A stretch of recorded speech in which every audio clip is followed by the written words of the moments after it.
মুখে অনেক ধরনের ঘা হয়, ক্ষত হয়। সব থেকে পেইনফুল ঘা বা ক্ষতকে আমরা বলি অ্যাপথাস আলসার।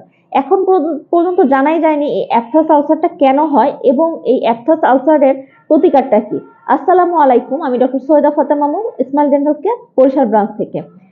অ্যাপথাস আলসারের কারণ হিসেবে এখন পর্যন্ত স্পেসিফিক কোনো রিজন পাওয়া যায়নি, কিন্তু ধারণা করা হচ্ছে যে যদি স্ট্রেসে থাকে বা কোনো ভিটামিনের ডেফিসিয়েন্সি দেখা দেয়, যেমন হচ্ছে vitamin B 12, folic acid, iron অথবা মিনারেলস এর অভাবে হচ্ছে গিয়ে এই অ্যাপথাস আলসার হতে পারে।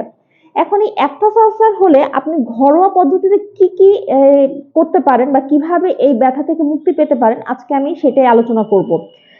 আম, বরফ কম বেশি সবার বাসাতেই থাকে। সেই বরফটা যদি আপনি ওই আলসারের জায়গায় দেন, সেক্ষেত্রে হচ্ছে গিয়ে আপনার ব্যথাটা অনেকটা রিলিফ হবে। এছাড়া হচ্ছে টি প্যাকটা যদি আপনি ভিজিয়ে আপনার ওই ক্ষত জায়গায় দেন, তাহলে আপনি অনেকটা রিলিফ পাবেন। এছাড়াও হালকা উষ্ণ গরম পানিতে লবণ দিয়ে যদি গার্গল করেন, সেক্ষেত্রেও হচ্ছে গিয়ে অনেকটা পেইন রিলিফ হয়। এছাড়াও হচ্ছে বাজারে কিছু জেল পাওয়া যায়, যেমন অ্যাপসল, বোন জেল। তো এগুলা দিয়ে আপনি হচ্ছে গিয়ে আপনার অ্যাপথাস আলসারের যে ব্যথা, সেটা আপনি কমাতে পারেন। এমনিতে হচ্ছে 7 থেকে 10 দিনের ভিতরে অ্যাপথাস আলসারটা এমনিতেই কমে যায়।